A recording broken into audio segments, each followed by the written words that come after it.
Now, welcome. So we're talking some rugby. We have an interesting Saturday, actually, kind of in our own Ireland bubble, but we're not really the main event on Saturday. Ireland-Japan is at the strange kickoff time of 12:40 p.m. at the Aviva Stadium on Saturday, followed by 3:10. Scots, we know what this is like once upon a time. The Scots have never beaten New Zealand. 3:10 Murrayfield should be an interesting game. It's by a distance the main event of Scotland's November, so they'll give that a right good crack. They've had some good games at Murrayfield the last couple of years, so that might be worth a look. And then, if you need a break from the TV, England, Fiji, Italy, Australia, maybe you can take a break there, but come back at 8:10 because France, South Africa on Saturday evening.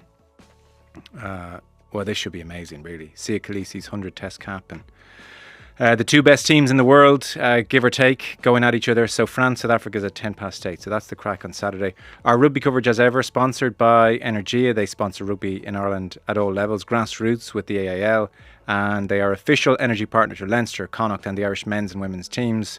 Their Rugby for All initiative welcomes everyone of all abilities to participate in the game.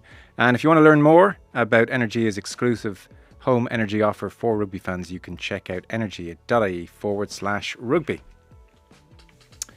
Happy to say Eddie O'Sullivan is with us. It's been a while. Eddie, hope you're well. Keeping great, Joe. Thanks. Hope you're the same. Yeah, very well. 8 changes from the Chicago team. So headline news, I guess, Caelan Doris starts and Tom Farrell, the oldest back to make his debut for Ireland in the professional era. Jamie Osborne continues at 15.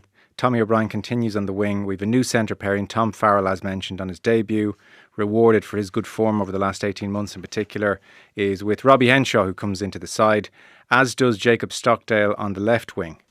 We last saw Stockdale in the summer against Georgia, got injured, was having a good game again, as he has done at times for Ireland, and then got injured again. So he's back in the side.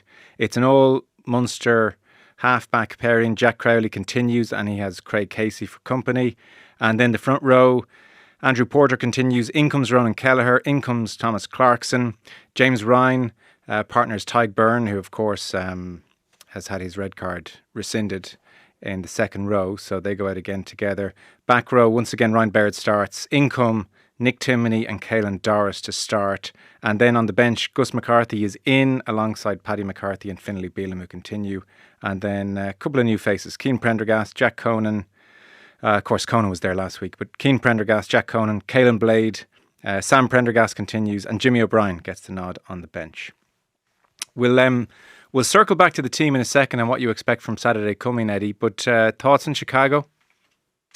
Yeah, very disappointing all round. I think the game itself was very stop-start. I mean, it's been all said already that it was kind of a game that never fired up. Probably fired up in the last 20 when New Zealand got on top. Ireland played well below par.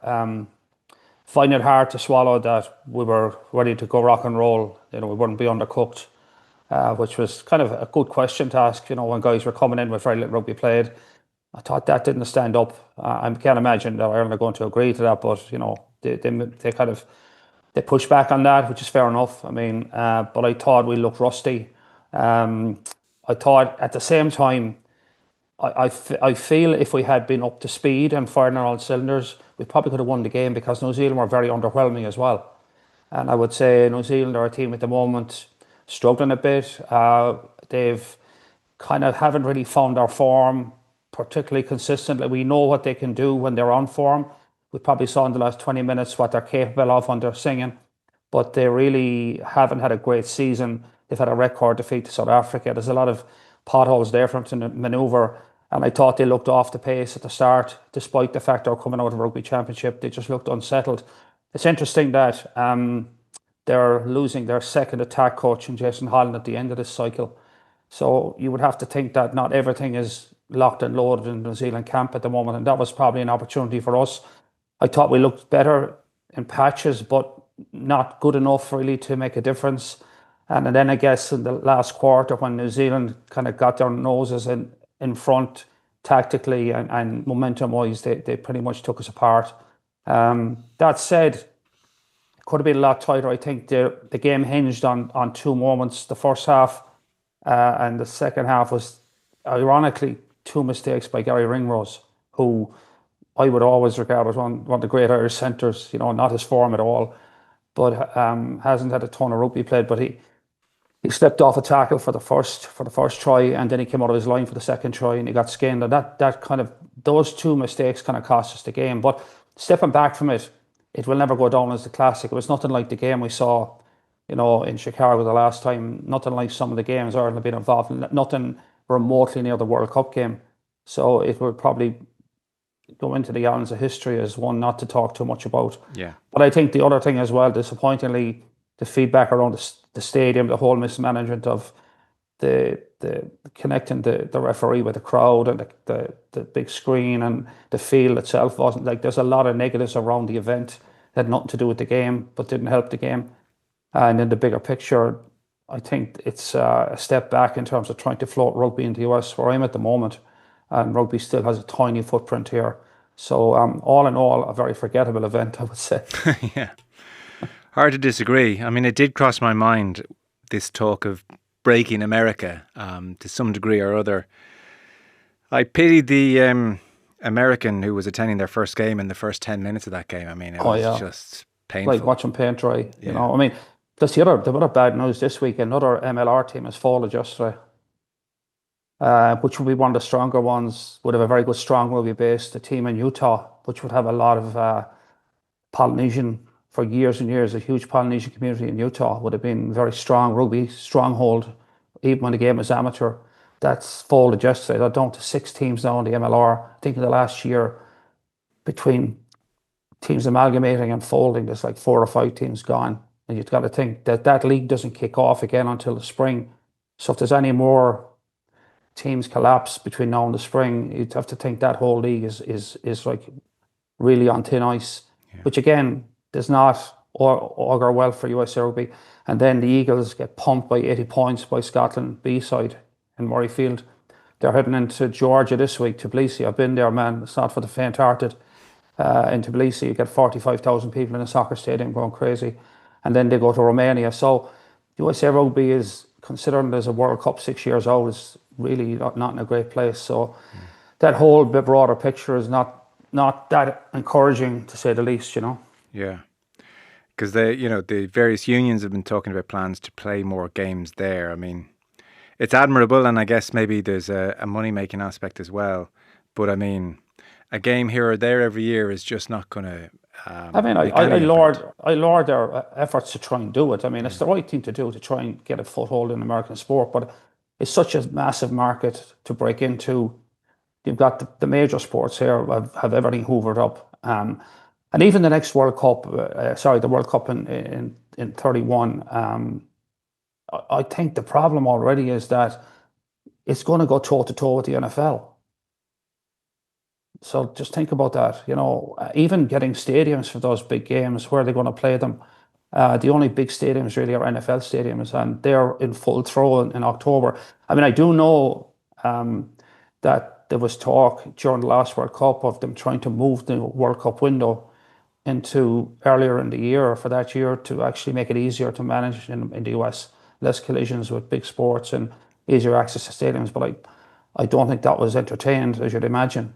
So, I mean, that World Cup has got its challenges already. So, unfortunately, because I've been listening to this song for 30 years now with the sleeping giant. Yeah. Sometimes I remind people it's more in a coma than asleep sometimes, because I hate saying that. Yeah. Because I've been involved in American rugby for 30 years and I love the game here, but it's just hard to see where the inflection point is, where things change, And would you come across in your coaching out there many players who are American born and bred and just played the game, or is it generally expats? Oh no, there's tons of American players here. It's hugely popular, particularly at college level where I'm working at the moment. It's like we've some really good young American kids who've come through the age grade system there, and they're in the US age grade system as well. They're born in America, played high school rugby a little, maybe started in college. Really, really good players. Remind me the college you're at, Eddie. I'm at Brown University, Brown, just south of Boston. Yeah. It's one of the Ivy League colleges, but we have a very strong rugby program here. Now we have some international players. We have a good number of American kids as well who've come here. I mean, and we're not short of athletes here in America. We all know that, but the pathway into rugby is cut off once they leave college because most kids start their careers. And in America, you don't ask your boss for, like, if you're in the IL, you need Friday off because you're going up to Ballymena or something. That doesn't work.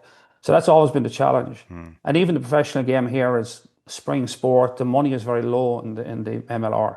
There's not big money in it. So that's how, and that's even struggling. So there are decent pathways here, and there are some good, really good young American players, but their pathway into the professional game at the top end, I think the best way America had of maybe breaking in was what Argentina did in the noughties, where they just flooded France with professional players. And that great Argentinian team, the bane of my life, actually, the P shots and all those guys played in France all the time. I think at one stage they had like 250 or 300 players playing in France at some level. That model worked for them. That was probably the model for the US, but the restrictions now in Europe on overseas players are so tight, and no one's going to take a punt. If you have a choice of a Kiwi or a South African or an American as your overseas player, like the very few guys that broke in, really, the Dan Lyle was probably the big guy that broke in years ago. Chris Wiles played for Saracens for years, but it's so hard to get a guy, an American kid, into the professional game in Europe with so many restrictions. Yeah. So it's a huge It's amount of tough. challenges. But the game is healthy at age grade here and college, but still a very small sport. Yes. But yeah, the pathway is a lot more difficult than people think. Okay. I don't see a tipping point any day soon, but I stay hopeful, I'll put it that way. Yeah. Keep spreading the gospel.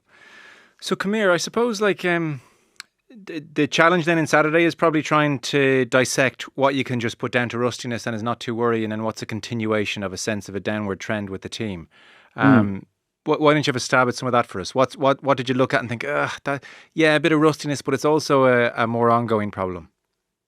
I think our defence has started to struggle in terms of breaking down the opposition. We didn't have any line breaks. And I know we're playing New Zealand, but New Zealand defence isn't the greatest defence in the world. So you should have some line breaks against them. We didn't really have any line breaks. We had a couple of maybes, but never executed. I think that kind of tailing off of our attack in the Six Nations as well, and get us. You look, the team, about, unfortunately, the last game of the Six Nations was Italy, and that was a real disappointment. We kind of got out of Rome, the kind of just let's draw a line under the Six Nations and move on. But our performance in the Six Nations trailed off a bit, which is a worry. I think the overarching problem for Andy Farrell at the moment is we have an aging team, and I understand why he's stuck with the guys who are getting the job done, because you have to. You've got to win games, and you've got to keep getting results. And we are in the top three in the world, or consistently now. So you've got to keep your foot on the pedal. But this team is an aging team, and he's kind of in a position now where he's got to roll the dice and make some adjustments and take some chances. And then if they don't work out, you're going to get flayed. This game is probably your only chance. I mean, I don't see him making. He can probably take a few chances against Australia. We have some wriggle room there, but South Africa's got to be our best foot forward. And then the Six Nations. So there's opportunities for him are very limited. And I thought, looking at the team today, I think a lot of the selections made sense. I thought, Stockdale had to come in. I thought Casey had to come in. I thought Keller had to come in. Clarkson had to come in. Doris was going to come back because he needs match time. So a lot of those changes were pretty obvious. I thought, to be honest, the two things that I thought he was a bit conservative on was picking the same second rows. I thought he could have run with Cian Prendergast or even Thomas Ahern instead of James Ryan. And so the big one for me was to start with Crowley again. I'm not sure what the thinking is there. Possibly he may be starting Prendergast against Australia. He wants to give him a big one, to give him a chance. But even still, if you're doing that, you might want to start Prendergast against Japan, let him get his feet under the table again. So I thought that was a strange one for me. I really thought he would rotate Crowley out. And Crowley's his number one, and he's earned it. But I just thought it was maybe an opportunity missed to get Prendergast a chance to get behind the wheel again and see what happens. Let's come back to that in a moment. So tease out that coach's dilemma he has, where look, he's no fool, and he has been asked about the aging team a lot in the last couple of weeks. And if he has a depth chart up and 2027 and the ages the players will be, Yeah. then he We knows. talked about this show last spring. You started this actually. Do you know what? Yeah. The lads wanted to give you your flowers and just point it. Here's a clip. Here's a clip before everyone else was talking about it. Here is Eddie O'Sullivan in March. Just have a little listen to this. Furlong, Phelan, Tyke Byrne, Van der Fleer, Jack Conan, Gibson Park, Bundy Aki, Robbie Henshaw, Gary Ringrose, and James Road. The next World Cup will all be well into their 30s. They're all 30 or older at the moment. That team can't go to the World Cup as it sits. There's just too many old guys in it. So look, you were first on the scene. We're just ganging up after you. I've been a soldier too, I've got to tell you. Yeah, it's a difficult gig in that respect. You're so perfect to talk to about this. So like, Farrell's well aware of the problem. I asked him about it in an interview a couple of weeks ago, and he's kind of like, look, it is what it is. Not much we can do, and you've got to assess who's coming behind the current starters. So it's a big one.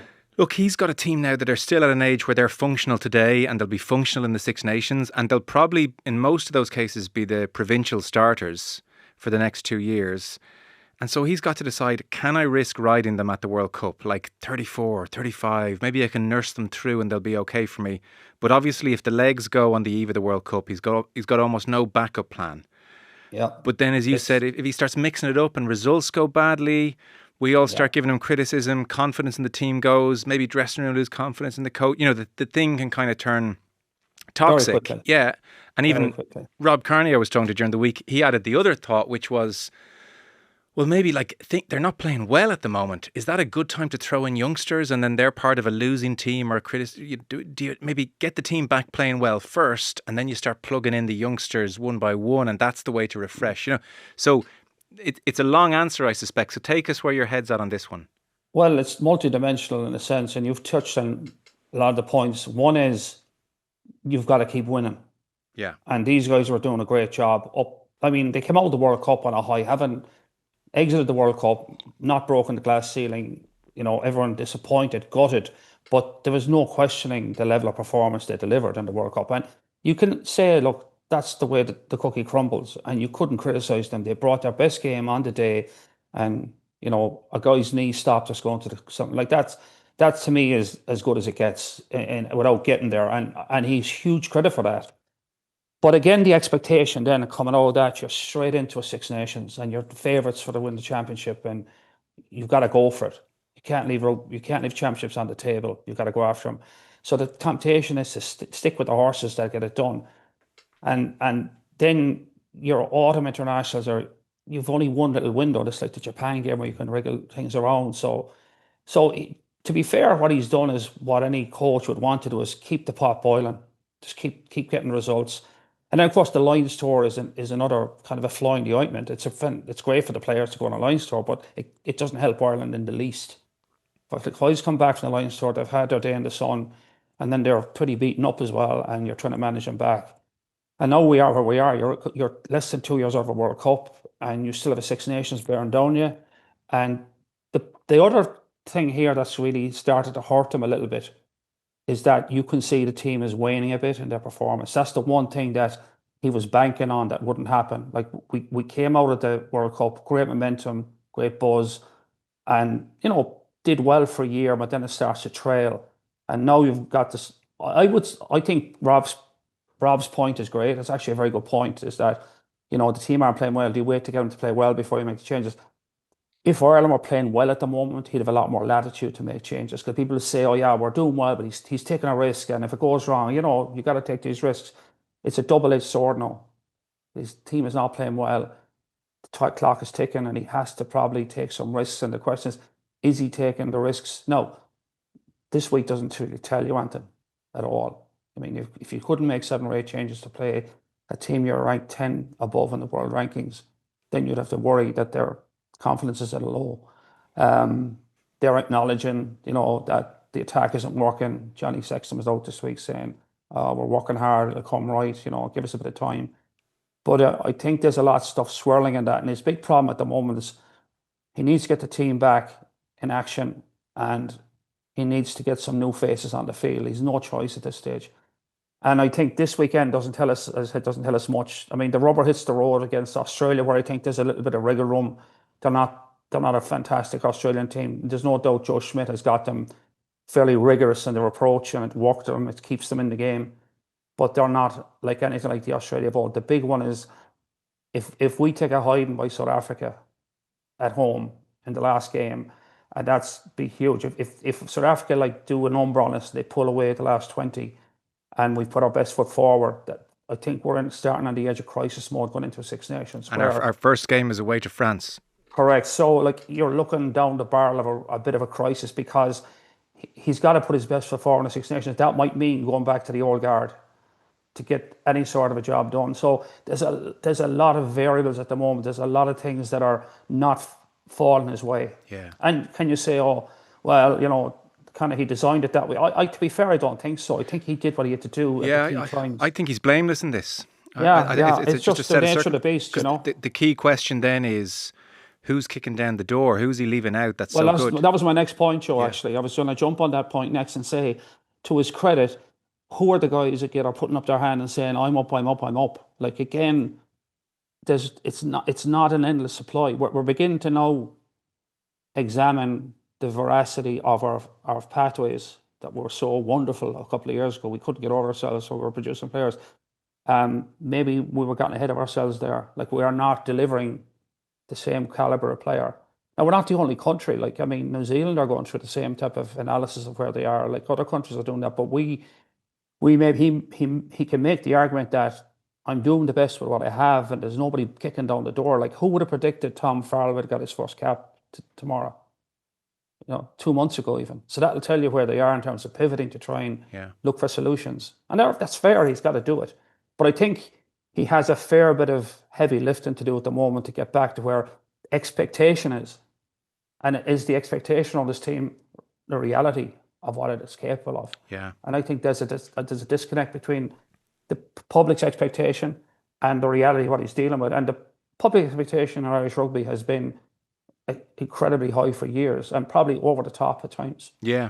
For what we expect. Because it's funny when you think of the last 25 years and the quote-unquote golden generation that you kind of had your tenure over. Like, it's amazing that, they're no longer kind of talked about as the golden generation, because, like, it just kind of continued.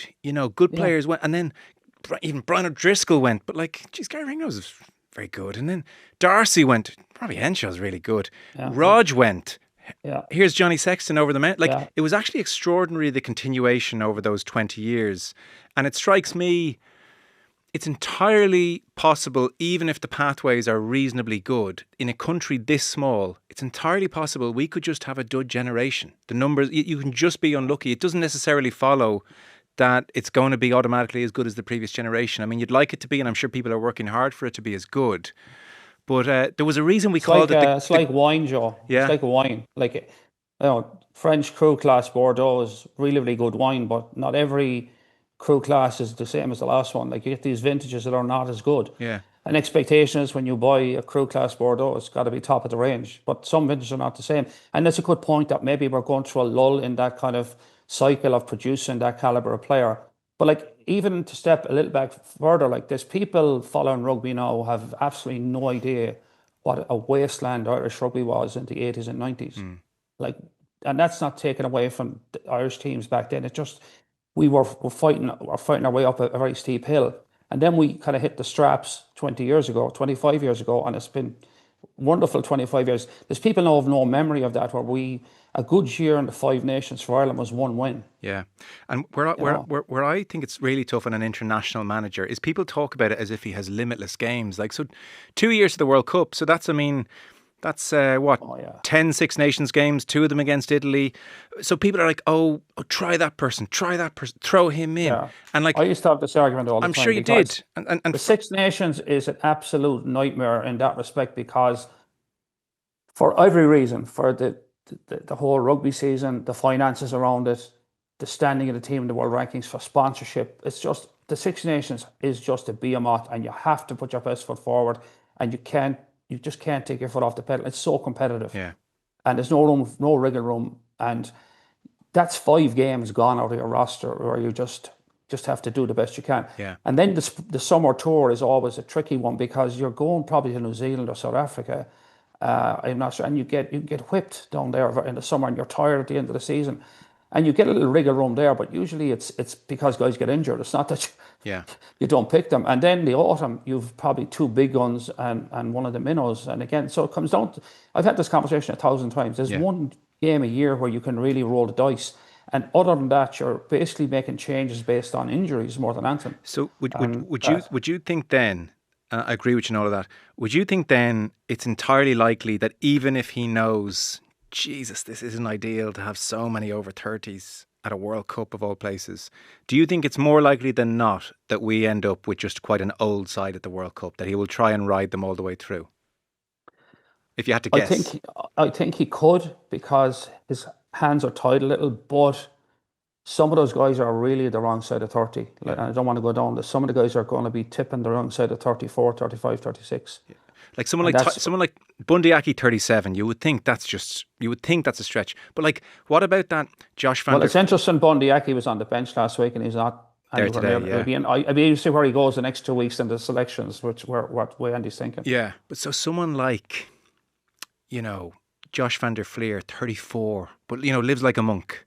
Tyg Byrne, 35, but Jesus, there's not many Tyg Byrnes around. They're the really interesting ones. And there's no ready-made replacements for them. Like, that's the problem. There's no new Tyg Byrne appearing at the moment. And even if there was a guy that you think, you need to give him opportunities to prove it. Like, the old story is like, it's called Test Rugby for a reason. Yeah.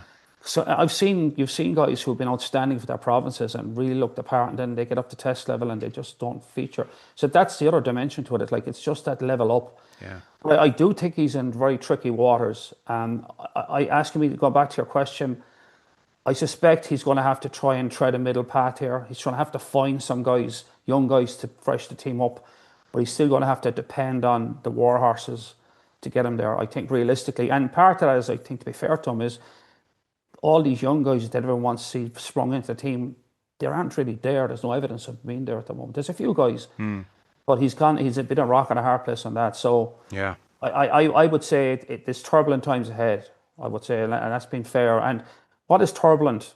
Turbulent is not maybe, winning 4 or 5 games in the Six Nations. Might be 2 or 3. Like, that's not so bad, really.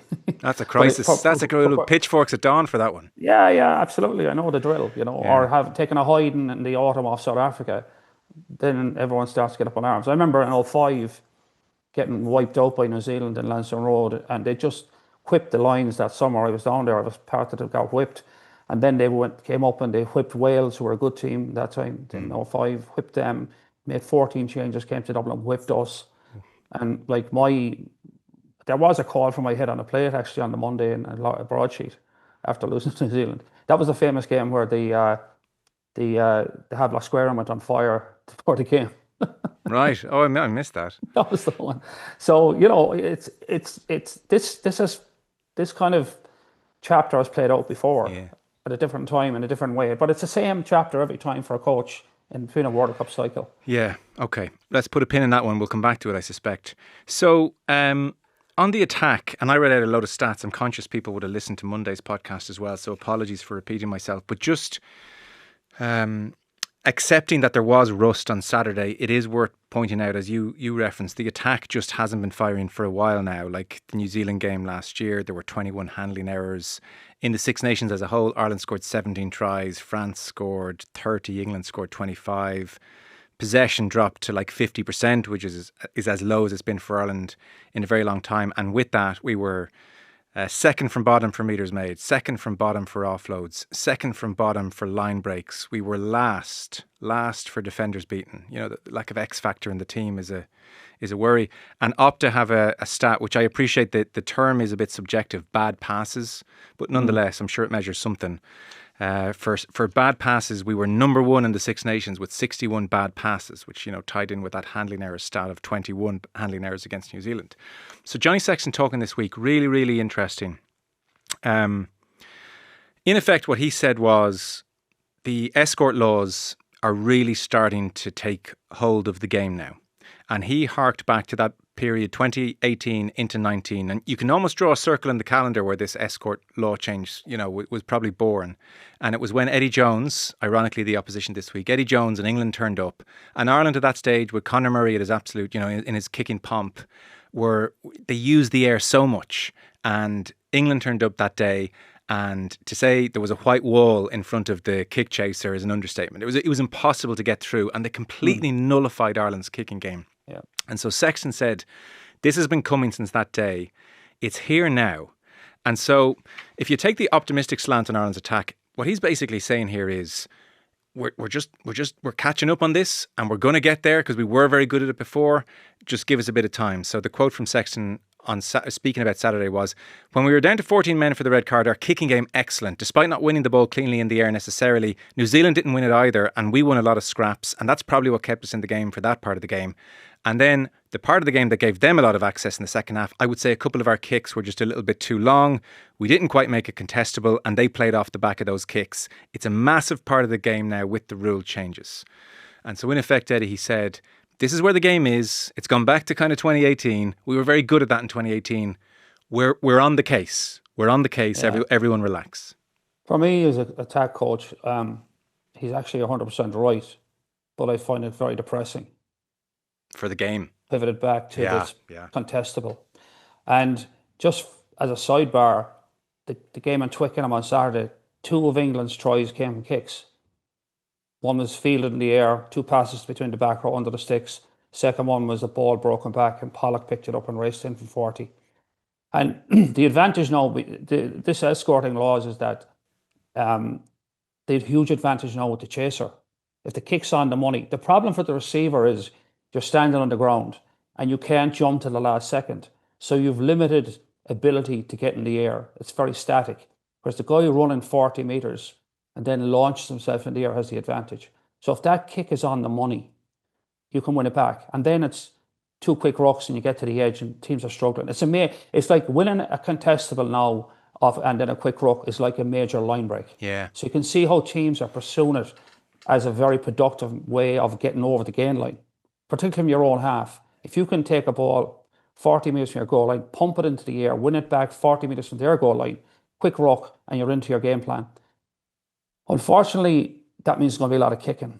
And the second again is even if you don't win it, the follow-up guys, because it's contestable, the follow-up guys are there and they probably put the guy in his backside, and the opposition then are 40 metres from their goal line and they're thinking, well, all right, we're going to try the same. So we're going to go back to this, basically these contestables being kicked ad nauseum, because the advantage is with the kicking team if it's on the money. Now, the disadvantage is when the kickings are poor and the team gets it and they've an opportunity to take a step and move the ball. And I think that's the next probably phase of the game, is when you get a poor kick, you can maybe work your way out of it by counter-attacking. And you saw what actually happened. This happened to Jack Crowley in the game in Chicago. It was a poor kick. He thought he had a chance to step and play, and he got caught by the ankle, and then he got stripped. So that's where the game is going to be. Johnny's right about that, and I find that absolutely depressing. Yeah, same. I have to say. Eddie Jones was interviewed this week, and he was talking about the South African game, Japan heavily beaten 61-5. But he did the maths, and I think he figured that, ball and play time, number of kicks, etc., that there were 2 to 3 kicks every minute in that game. Now, yeah. I mean, the Americans are not, that is, when you think of the beauty of how Ireland played in that 2022 tour in New Zealand and the interplay and the movement and the deception and into the 23 World Cup, this is such a backward step for the game. Yeah, it's where the game is going, and the number crunchers will look sit down and say, this is how you win a game. You take low risk in your half, you put up contestables, try and win them back. If you don't win them back, you put them on their backside. They're going to try the same. Unless it's a game of chicken, then who wins the most contestables? Are hoping that if it's a poor kick, they make a mistake and you turn them over. So it's and the counter ruck's going to come. Even now, the guy goes in the air, he comes down when he wins it. The defender, he's now the attacker. He goes to ground, and the next 2 guys then counter ruck like crazy over it, try to stay at their feet. So it's effectively the game now is going to be played down the tram lines on between the 5 and the 15. Yeah. And it's going to be a lot of kicking. And then the other thing, Joe, as well, that's come into the game is, and I was going to if I had time, I'd do this because I think it's a really good, it'd be a really interesting stat is how many tries are now scored from pick and jam from 2 meters out? Literally. Yeah. Like when you get into the kill zone, I call it, like you literally just roll up your sleeves and go to war and you pound the line with one-off runners or pick and jam with a latch. And you get a penalty then. And then if you get a penalty advantage, you try a cross kick Yeah. because there's no risk in it. Now, you do see some teams, they collapse it. The whole goal is to collapse the defence around the middle of the field, around the posts, and then they can't defend the edges. And some teams do that very well. But by and large, the number of tries being scored now by guys just... And this, ironically, we're in the midst of this awareness about head collisions and injuries. That when we get into that 5 meters from the goal line, guys put their head down and knock heads for like 20 and 30 phases. It's like complete contradiction of where, like I would have said a smart law change would be that you can't pick and jam inside the 5. Make teams pass the ball inside the 5. Ingenuity. Now, makes life more difficult, but Yeah. you know, more difficult means you've got to be more skillful. Exactly. Is that a bad thing? Exactly. Necessity and So creation anyway, and all that. so I think Johnny's on the money, particularly what he said, but I find that if that's where the game is going, it's going to get even harder to sell at home. Yeah, I know. I agree. I was glad Eddie Jones of all people came out and said, "By the way, can I just a flag? Yeah, this is happening. Is it good? Like as a rugby community, are we feeling good about this? You know, Eddie is very. I don't know Eddie that well. I know reasonably well. He's a really good rugby brain, Eddie, and he does see trends ahead of other people. He's very smart like that. You ask him about the game, the bigger picture stuff. He's very on point in most of the time. You know. Come here before you go. The Irish lineout is becoming a national obsession at this stage. So. Yeah. 69% return, 88% in the Six Nations, and that was in a tournament where England did not contest against Ireland. So you would think that could have been very conceivably 84, 85%. France are operating at 97%. They were best in the Six Nations. But really it's been kind of a World Cup warm-up game problem. You know, it dates back to then, 2023. And, you know, we'll get emails in saying, none of you were calling out Paul O'Connell. If it was anyone else, you'd be calling for the guy's head. I think there's a degree of like, well, geez, if Paul O'Connell can't sort it out, you know, there's no bigger expert of the line out than him, it seems. It's difficult to know what's going wrong. Like, it's a complicated thing in the modern game, isn't it? Ronan Kelleher was asked about it during the week and, you know, someone said, can you not just like guarantee your ball? Just do that kind of thing. And he said, like, defensive lineouts are getting so good that even just like what was the root and branch easy lineout a couple of years ago, like that won't work anymore. Like, it's getting harder and harder and harder. It's probably become one of the most tactical areas of the game. Right. I mean, I'm talking even compared to back play. Right. There's a lot of back play at the moment is put your head down, run over somebody. And the scrum is like basically get it in, get it out, get it away. I mean, it's become incredibly tactical. So line-out defenses are very, very complex, and they're watching for the slightest tell. They give you, if you notice when they come into the line now, you come in, you walk in, and they give you a look. And the moment you make your call, they change the look. Now you see it in the NFL where they have audibles at the line of scrimmage where they come up, they see what the defence gives them, they make a call, then the defence adjusts and they have an audible to check out of it. Now getting to that point at the lineouts, it's pretty complex. Yeah. I think as well, you're getting to the point where they're going to have to consider having 4 lineout jumpers. Like the idea of going with 2 locks and 1 jumper in the back row, you nearly now need 2 locks and 2 guys in the back row who can get in the air. Because you need 4 jumpers. Now, if you have 4 jumpers, that gives you 4 different targets. Just looking at Ireland, what I'm trying to get my head around is that they are struggling at the line, no question. I just thought last week, looking at it just in the cold light of day against New Zealand, is they had some sort of a tell. They'd figured out something that was giving them an edge because they were in the air so quickly. They were in the air almost before we were. It's almost like they had a pretty good idea where the ball was going. That will be a worry because if they figure something out, it's not too hard for other people to do it. I think as well that we may have to consider that 4th jumper. Like if you look at last weekend, we had James Ryan, Tyke Byrne and Ryan Baird. Like Conan and Van der Fleer aren't really jumpers, you know. Maybe you need to go with a 4th jumper. Now you have 4 options.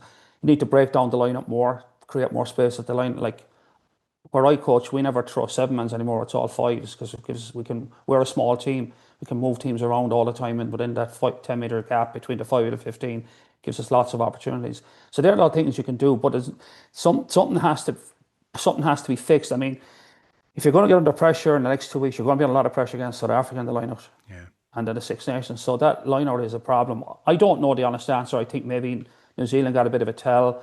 I think maybe we need to look at an extra jumper. I know the systems are run are not that different than anybody else, but yeah, it is a problem. And again, to be fair to the attack, if you're losing lineouts, you're not attacking as much. It's true. I've So yeah, definitely an area of concern. That's the last thing that Andy Farrell needs at the moment. Yeah, I know, because he's got so much to work on, and now he's got Paul O'Connell saying, "Listen, I need an hour with them on Wednesday. Sorry, that kind of a thing." Two things before you go, then. Maybe just expand on your slight surprise at Crowley starting. Prendergast looks really low on just maybe the confidence is taking a hit, but obviously he forced things on Saturday, didn't have a good performance. So do you think there's a possibility that he's just saying, do you know what, Crowley's my guy now based on the form this season, and I've neglected him a little bit over the last 18 months, so I'm going to give him all 4 starts. Maybe he does 50 minutes against Japan, and let's get the love into Jack. It's Jack's time. But equally, he's not throwing Sam overboard and kicking him out of the squad either. Or how do you see the dynamic now? I don't think he's thinking that. Let me put it this way. Borders think he has to keep both of the guys developing. He has to keep developing both of them. Like if he goes, they're 2 world-class players. That's the first thing. Is that true? Yes, I do believe that. They definitely are. They're 2 world-class 10s, but they're learning their trade. Like Jack has stuff to learn as well. He's not the finished product either. And Jack has an edge, probably an experience. But apart from all that, they're 2 brilliant players. He needs to develop both of them. For the simple reason is it's a great headache to have. Yeah. And you've got to work with that headache. Would you prefer one guy that you can't change him? And if that never, like the Johnny Sexton problem, if that happens to him, like in the World Cup, when Madigan was thrown into the deep end, he should never be in that position with these 2 players. So he has to develop both of them. And they're going to have swings in form. And I get all that. The context of this week, I thought this was the ideal time to give Prendergast get his feet onto the table again. We're playing Japan. Should be able to manage that game comfortably. And if he doesn't, you have a bigger problem. Yeah. And then you know about it. So he should have managed. I think even if he's thinking, and I'm giving him another jail card here, he may be thinking Prendergast is going to start against Australia and I'm going to keep Jack back for the South African game. And that would make sense too. Yeah, okay. And Prendergast gets a really big game to go again. But if I even think, I would have liked to give Prendergast a chance to get himself set up for the Australia game. But I think if he goes through the whole autumn series with Crowley as a starter, I start asking questions of, well, where is the golden kid from last year? Where's he fit now? Yeah. And I think that would be a strange way to go in terms of managing both of them. And I believe he has to manage both of them. They're both really good players. They're both world-class 10s. They're both international standard, but they're work in progress. So he needs to put the work into them. And there's not much work going into, Prendergast this week, riding the pine, again. Yeah. Okay, we'll judge it maybe at the end of November. Last one then, Tyke Burns' red card rescinded. People are saying like there's a crisis in refereeing and the whole thing's a complete mess. Is it any more of a crisis than it's ever been? I think the crisis element is not all the referee's fault. I think the game is becoming incredibly difficult to referee. And that's just the technical stuff around the rucks and stuff. Like, some of the calls last week around the rucks were baffling. Like how it went one way. The scrum was another dumpster fire in terms of getting the right result out of a collapsed scrum. They're almost now like running away from it. Any law changes in recent years have been to eradicate the scrum, held up over the goal line dropout. Yeah. Stuff like that. Free kick, no scrums at a free kick. So the scrum is a problem, the ruck is a problem, and then the tackle is a problem. What constitutes a head collision. I think there's the big challenge always with the law, Joe, is there's the letter of the law and there's the spirit of the law. And all the old referees that I remember, the great referees like Owen Doyle, who writes a great piece for the Times every week. I love reading it. Like, here, you can't say that on the Irish Independent podcast. Jesus, sorry, what are you doing to us? I'm joking. I'm joking. Go on. But he was a wonderful referee, and he refereed right into his late 30s because he had a great understanding game. But he refereed the spirit of the law, and he would always say that's a penalty by the letter, but had no impact on the game play. And I thought that one last Saturday, the referee refereed it on the letter of the law. Right. There was no wrap, there was no dip, and there was head contact, red card, move on. No, it was a rugby incident where Ty Byrne was trying to almost get out of the way from Barrett. Barrett didn't expect the ball. They collided. I thought, okay, yellow card, we'll suck it up. It's fine. But I know the red came out. I nearly fell off the chair. I said, this is insanity. And then we had a crazy one where I think it was Tommy O'Brien got smacked around the head by a forearm from one of the Kiwi lads. And again, it was an accident because he dipped.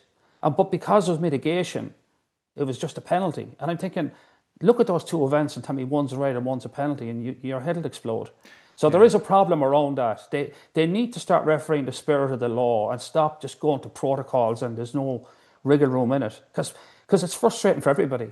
And the fact that because in football, for instance, people would make the same criticism of referees, and the referees would say, well, look, there's somebody in the crowd with a notebook, and they're like marking me on the particulars of the technicalities. The fact that World Rugby rescinded that yellow card, or the red card rather, and said it was a yellow, that suggests there is an openness on World Rugby's part to accept a feel for the game. They do. Yeah. Okay. They do. So the referees can't say, "Oh, I'm being browbeaten here." Yeah. And in fairness, World Rugby are trying to fix this. Don't get me wrong, but I've always believed that World Rugby were always like the fire brigade. They were, rather than making policy, they always ran around putting out fires. So if something happened, we got to fix it. So they're chasing the game by the law. And the part of the problem is that the game is moving all the time. It's professional. Coaches are finding different ways of doing things. They've got to adjust around it. But that whole head collision thing, the management of that is worrying at the moment, because we have these anomalies where you get red cards for stuff that is innocuous, and then you get stuff that probably should have been looked at as a red card gets passed over. So it's a challenge. But I think, to be fair to referees, there are referees that are very good, referees are not so good. And because there isn't a huge depth in quality referees, you will get guys promoted to levels where they're not comfortable at. And that's where the mistakes come. And that's always been a challenge. But you go back to the thing is, who would want to be a referee anyway? It's not the most inviting. Even if you're refereeing AIL every Saturday, you're getting abuse all the time. So it doesn't invite people in. But I do think it's a part of the game that's, I had a theory, it's a crazy theory, I'll leave you with this, is that rugby's at the point where we need probably two referees on the field. One, like in basketball, a lead and a trail, and they're looking at different things, and then they're more likely to get more things right. And they've tried to adjust that a little by just having whoever the touch judges are now assistant referees, ARs. I think that was a move in the right direction. But I think in reality, the way the game rugby is developing, you may need two guys in the middle of the field with two whistles. Right. And the NFL have about six guys, and they still get it wrong. So I mean, that's anarchy to say that, because one person makes all the decisions. But you've got to move with the game, and the game is moving. And I think that might be something worth looking at. We might get better outcomes if you two pairs of eyes on everything rather than one pair of eyes. Okay, very good. Listen, brilliant stuff. Appreciate it. We'll chat to you before November's out, I'm sure. Eddie, thanks a mil. Thanks, Joe. Always enjoyable.